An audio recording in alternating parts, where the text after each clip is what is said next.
Então, estamos aqui com a autora de uma tese que foi indicada ao CAPES de Tese 2023, que ocorre anualmente as melhores teses de doutorado defendidas e aprovadas nos cursos de pós-graduação reconhecidos pelo MEC.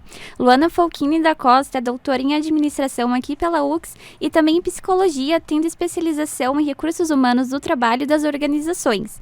Além disso, ela é autora da tese Influência dos recursos pessoais e contextuais na promoção do bem-estar ocupacional de bombeiros militares, sob a ótica da psicologia positiva. Então, seja bem-vinda, Luana, ao Multiverso. Obrigada, Rebeca. Então, para começarmos, né, meio light, de leve, assim, eu gostaria que você nos contasse como que foi a escolha da área que você atua, né, a escolha do curso.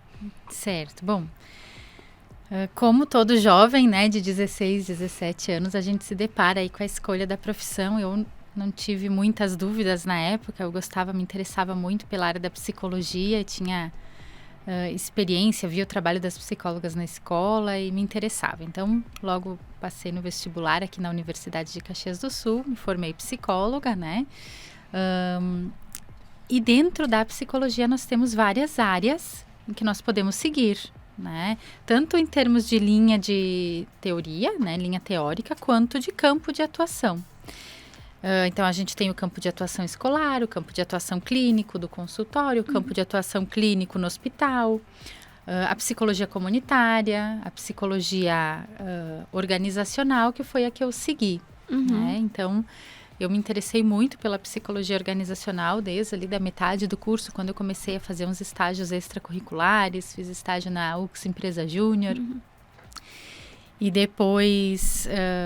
nos estágios curriculares mesmo, eu tive uma experiência bem positiva nessa área, logo fui contratada e assim eu fiquei na área da psicologia organizacional, né? Que é a área que vai cuidar do comportamento das pessoas e do bem-estar das pessoas dentro das organizações de trabalho. Né? E aí, depois disso, como eu gostava muito da área de pesquisa, da iniciação científica, fiz bastante tempo, muitos anos de iniciação científica aqui na UX. Aí eu segui no mestrado, depois o doutorado, sempre nessa área. Acabou fazendo uma junção de Isso. tudo que tu gosta, basicamente. Isso aí. E dentro, então, dessa psicologia organizacional... Organizacional. Obrigada. Hoje eu tô assim. O que mais te fascina nela? Que, tipo, te chamou a atenção, assim? Sim. Eu vejo muito propósito, assim, em trabalhar com a psicologia organizacional, porque a gente consegue, enquanto no consultório a gente vai trabalhar mais a fundo questões mais profundas das pessoas na sua singularidade, dentro da organização a gente pode pensar em projetos estratégicos, em projetos diferentes, que por mais que talvez... conscientemente as pessoas não se deem conta, a gente sabe que aquele projeto, aquela proposta está trazendo bem-estar e está fazendo a mudança na vida daquelas pessoas, de várias pessoas ao mesmo tempo, né? Dentro do contexto de trabalho, que é um dos locais onde as pessoas passam a maior parte do seu tempo de vida, né? Pelo menos ali por 30 anos, 8 horas por dia, né?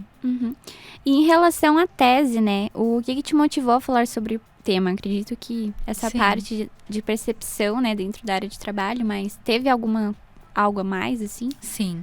Bom, bem-estar nas organizações tem sido um tema recorrente, né? E o bem-estar psicológico agora tem se falado muito, porque, vamos lá, a gente começou alguns anos atrás com várias discussões, né, do bem-estar físico das pessoas, então de organizar o ambiente de trabalho para ter uma boa iluminação, para ter conforto, né, para ser ergonomicamente adequado para o trabalho que é executado. E aí, as questões do bem-estar ainda tinham um estigma de como se falar, de como se tratar, né? Então, nem sempre foram colocadas em perspectiva. E de um tempo para cá, começou a se falar, né? Até pela incidência e estudos da Organização Mundial da Saúde, da quantidade de pessoas com sintomas de doença mental, né? De depressão, de ansiedade, né, de transtorno de estresse pós-traumático, enfim. E Então, o tema bem-estar começou a ser mais recorrente dentro do comportamento organizacional, no âmbito da psicologia organizacional, né? Então, eu já tinha um interesse por esse tema. Eu defini o tema também em conjunto com os meus orientadores, né? E eu tinha que fazer uma escolha de um tema estrategicamente falando que estivesse atendendo às necessidades do programa de administração e as minhas enquanto psicóloga organizacional, né? E eu fui buscar também parceria com a Universidade de Lisboa, com a Faculdade de Psicologia da Universidade de Lisboa, que tem uma linha de pesquisa em psicologia do trabalho, psicologia social e das organizações. Então, nós tínhamos contato com uma professora de lá, que é a professora Maria José Chambel. Convidei ela, né, para ser minha orientadora também, pedi se poderia me incluir em um dos temas de pesquisa dela, e ela já trabalhava com bem-estar de profissionais que trabalham em condição de risco crônico. Né? O que é o profissional que trabalha em condição de risco crônico? Aquele que todo dia, o dia a dia do seu trabalho envolve um estresse alto, né? Ocorrências como, por exemplo, policiais, bombeiros, paramédicos, né? O pessoal que trabalha na urgência e emergência. São profissionais que trabalham sob condição de risco diário, né? E aí ela já trabalhava com isso. Conversamos com o professor Fabiano Larentes, né, que era o meu orientador aqui do PPGA, que topou, também tem um pezinho dele lá na área de recursos humanos, topou trabalhar com esse tema, né, e aí a gente definiu, então, por bem-estar ocupacional ser o tema do nosso trabalho, o tema principal, né. E então, qual seria a relação do projeto com a sua trajetória profissional e acadêmica? Bom, então, dentro da minha trajetória profissional, né, depois que eu me formei, eu continuei atuando em recursos humanos nas organizações, né? E eu já desenvolvi alguns projetos e eu percebi a importância de trabalhar o bem-estar, de pensar em práticas que fizessem com que as pessoas percebessem maior bem-estar, né? E quando a gente vai falar de bem-estar, o fato de eu não estar doente não significa que eu tô bem, né? Que eu tenho bem-estar, eu posso só estar ok, né? Então, uma coisa é você mitigar aquilo que pode me trazer alguma doença, como, por exemplo, diminuir as demandas que provocam estresse, né, nos profissionais. O relacionamento. Eu tenho um ambiente de trabalho onde as pessoas não se relacionam bem, né, brigam, discutem. Bom, isso é estressor. Então, a gente vai trabalhar com aquela equipe para diminuir esse estressor. O bem-estar tem outras questões que precisam ser trabalhadas, o engajamento, a motivação, a autorrealização, né? E a gente pode sentir bem-estar mesmo com demandas estressoras, desde que eu tenha recursos, e aí a gente entra um pouco já no tema da tese, desde que eu tenha recursos para lidar com elas, né? E eu posso perceber isso como um desafio, né? Como vocês que estão aqui pilotando a rádio, e nós vínhamos conversando sobre isso. É um desafio para vocês que vocês toparam, porque vocês devem ter competências, vocês devem ter capacidade, treinamento, tem um apoio do pessoal daqui para que vocês façam isso, né? Do contrário, poderia ser um estressor que poderia provocar efeitos ruins para vocês, né? Efeitos ruins. Mas, ao contrário, vocês podem ver isso como um desafio que motiva vocês, desde que vocês tenham esses recursos para conseguir atender adequadamente essa demanda, né? E seria meio que uma qualidade de vida, talvez, assim? Pode estar relacionado com a qualidade de vida no trabalho também. E como foi a produção da tese, da escolha dos bombeiros, da dinâmica, da contextualização? Nos conte a respeito. Sim, então, como a professora Maria José Chambel lá já tinha a pesquisa com esses profissionais, né? Ela me disse que eu poderia escolher entre dois públicos. Um dos públicos seriam os bombeiros. Outro público seriam os profissionais que trabalham com jornadas de trabalho não corriqueiras, vamos dizer assim. Por exemplo, profissionais que vão trabalhar em plataformas, que ficam 3 meses numa plataforma de petróleo, de exploração, e depois retornam. Pilotos né, de avião, que vão e voltam, né, uma jornada diferente. Militares que vão em missão, né? E aí eu pensei que, assim, para a nossa realidade daqui, né, da onde nós estamos, com os profissionais que nós temos, eu acho que seria mais vantajoso, entendi que seria mais vantajoso tanto para desenvolver a tese quanto para as contribuições nós escolhermos os bombeiros militares. Né? Então, eu trabalhei com esse público, né? E aí não se restringiu só aos bombeiros militares de Caxias ou do Rio Grande do Sul. Nós trabalhamos com os bombeiros militares em nível nacional. E aí o trabalho foi esse mesmo, de desenvolver todo o projeto de pesquisa, entender quais são as demandas de trabalho que podem ser estressoras desses profissionais, né? Então, comecei fazendo alguns grupos focais, aí sim com bombeiros daqui da região. O que é o grupo focal, né? Eu chamei alguns dos profissionais que trabalham, que atendem ocorrências, e nós fizemos um bate-papo ali, onde eu fui fazendo questões para entender o que poderia ser estressor no dia a dia de trabalho deles. Tanto estressores crônicos, que eles passam o dia todo, né, enquanto estão de trabalho, como, por exemplo, eles trabalham em regime de escala, então, trabalham 24 horas direto, folgam 48 ou 72 horas, né, e são 24 horas que eles têm que estar em vigília, sempre em alerta, porque a qualquer momento pode tocar o alarme e eles têm lá um minuto e pouco para colocar as roupas e sair com o carro. Então, isso é uma demanda crônica. O trânsito, né? Eles têm que sair uma velocidade alta, nem sempre o trânsito colabora, né? Então, eles podem se envolver em acidentes que podem colocar eles com risco de vida também, né? Ao atenderem uma ocorrência. E ocorrências e demandas agudas, que são aquelas que não acontecem todos os dias, mas quando acontecem dão um pico de estresse muito alto, né? E aí, então, nós destacamos essas demandas e depois a gente elaborou um questionário de pesquisa para investigar. Nosso foco era investigar quais os recursos que poderiam favorecer o bem-estar e diminuir o risco de burnout. Né? Então, como a psicologia positiva tem esse foco de olhar as forças e virtudes e não só o problema, né? O problema já está posto. Eles têm uma rotina de trabalho e que é difícil de mudar. Eles vão trabalhar atendendo ocorrências de acidente, ocorrências de incêndio e tem o imprevisto da ocorrência que não tem como ter controle, muito controle sobre elas, né? Por outro lado, nós podemos identificar quais são os recursos que podem ser recursos pessoais, como, por exemplo, no nosso caso, capital psicológico, né, que envolve resiliência, autoeficácia, percepção de autoeficácia, otimismo, esperança, oportunidades de aprender, porque eles sabendo como se preparar e tendo treinamento para fazer gestão emocional, por exemplo, eles podem encarar as demandas com outros olhos, né? Então, dentro da psicologia positiva, a gente vai ver o que tem de bom para fortalecer aquilo, né? De certa forma. Então, nosso objetivo era identificar qual é o papel desses recursos para esses profissionais, né? Para verificar se, de fato, o capital psicológico pode mitigar o burnout, pode favorecer o bem-estar, o que se comprovou, né? As oportunidades de trabalho, né? Então, oportunidades de aprender, embora eu tenha condições de aprender, diminui o meu burnout, não necessariamente vai promover bem-estar, mas já reduz o impacto, né, do burnout.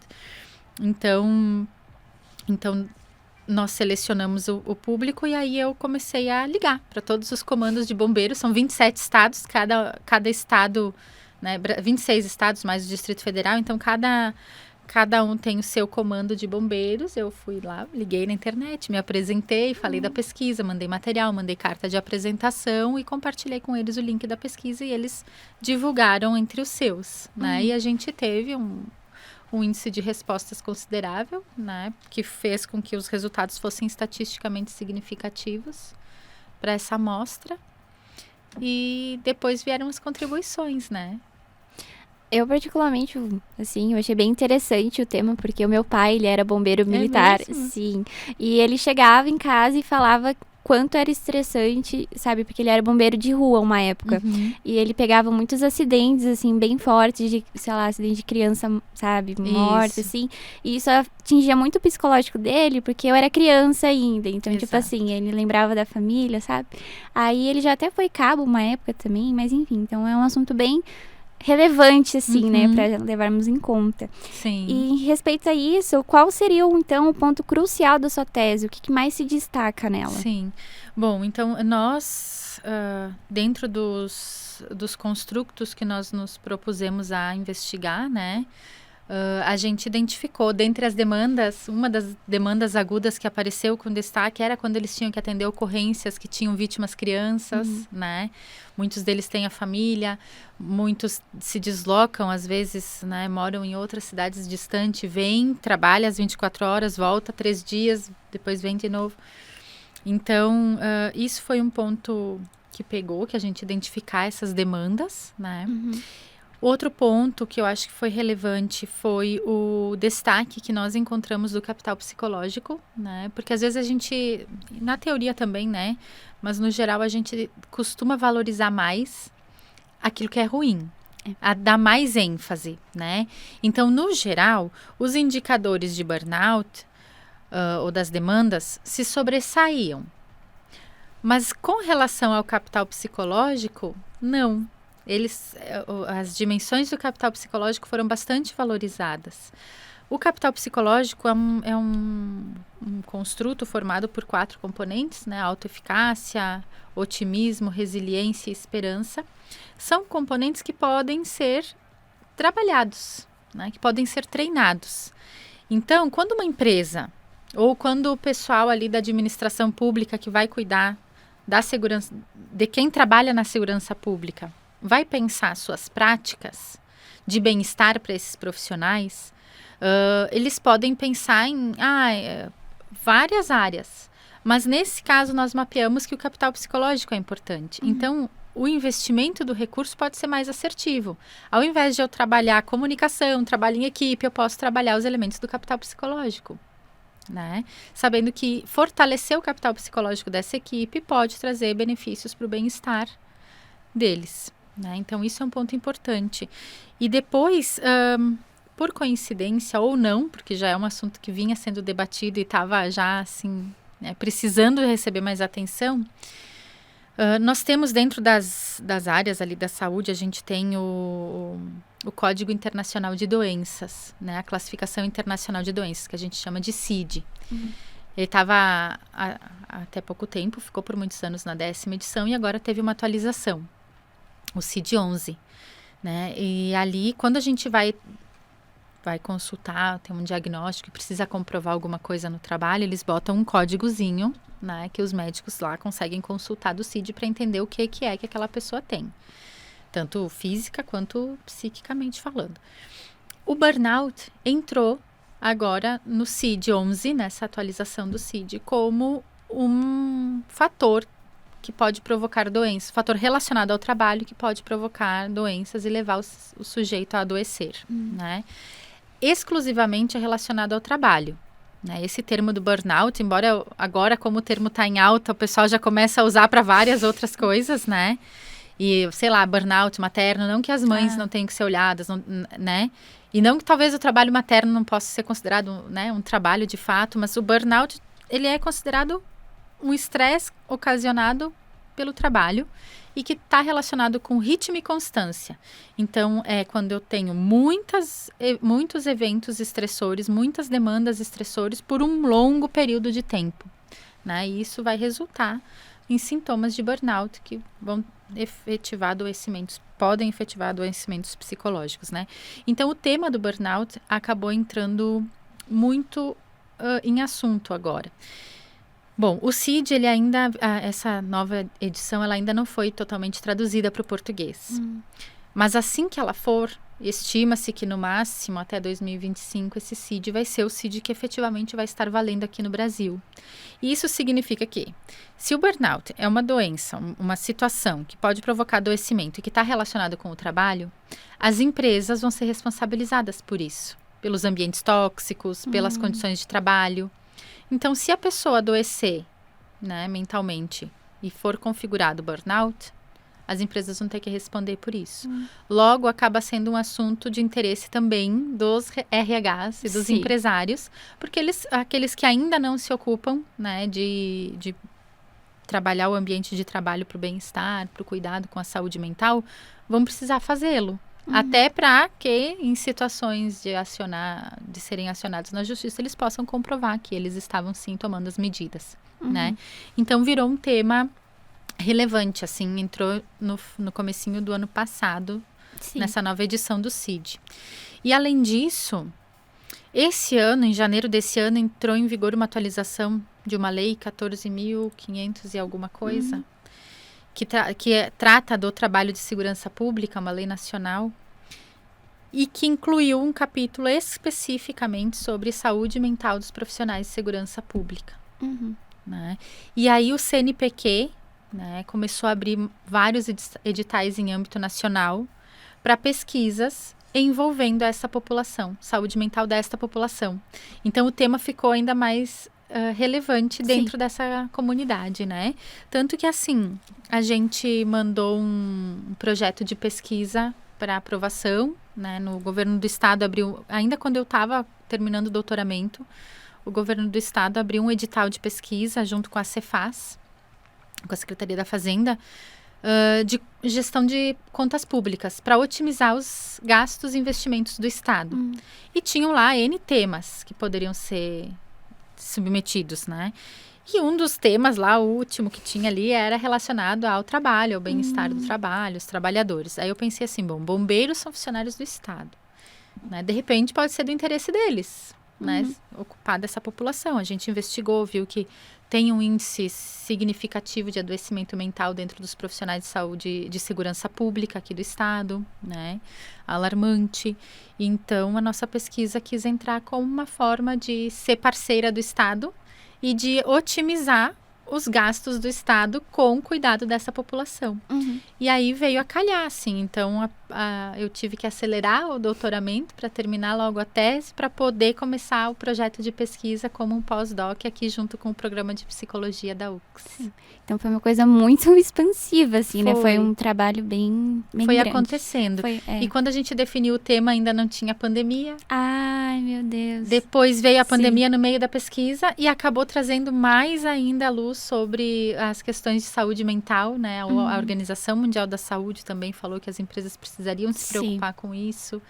Então, o assunto acabou crescendo. Sim, querendo ou não, ia surgir um resultado positivo, né? Se as empresas tivessem mais esses cuidados. Então, já nos encaminhando para o final da entrevista, em relação à sua vida profissional, quais são as suas metas a partir de agora? Bom, eu continuo, né, trabalhando algumas questões de recursos humanos, né, mas principalmente me encaminhando também para a área acadêmica, né, que é um passo. Quando a gente vai definir se a gente vai fazer uma pós-graduação estrito sensu ou lato sensu, a gente precisa pensar, isso é uma dica já para vocês que ouvem a rádio, que eu sei que é um público jovem, né?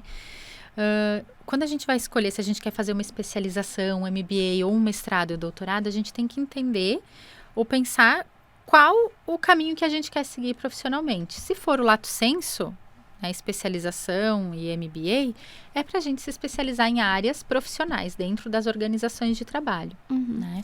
Hoje a gente já tem mestrados profissionais, que a necessidade ou o tema final do trabalho, né, da dissertação é apresentar uma proposta prática.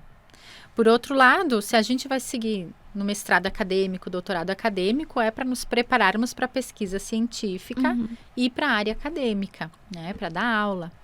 Então, como pós-doc, eu tenho me ocupado de aprender ainda mais sobre os fatores psicossociais do trabalho, né, ganhar mais conhecimento, ampliar o meu conteúdo para, no futuro, seguir nessa carreira acadêmica. Sim. Então, obrigada, Luana, pela sua vinda aqui na rádio hoje. Foi bem legal escutar você. Lembrando que tem uma matéria da Luana em relação às teses, feita pela nossa Luana também, no Comunicaverso. Então, se vocês quiserem saber mais detalhes da experiência dela, sendo indicada também ao Prêmio CAPES Tese 2023, dá uma olhadinha lá na matéria. Então, obrigada, Luana. Eu que agradeço. Agradeço o convite, o espaço. Estou à disposição.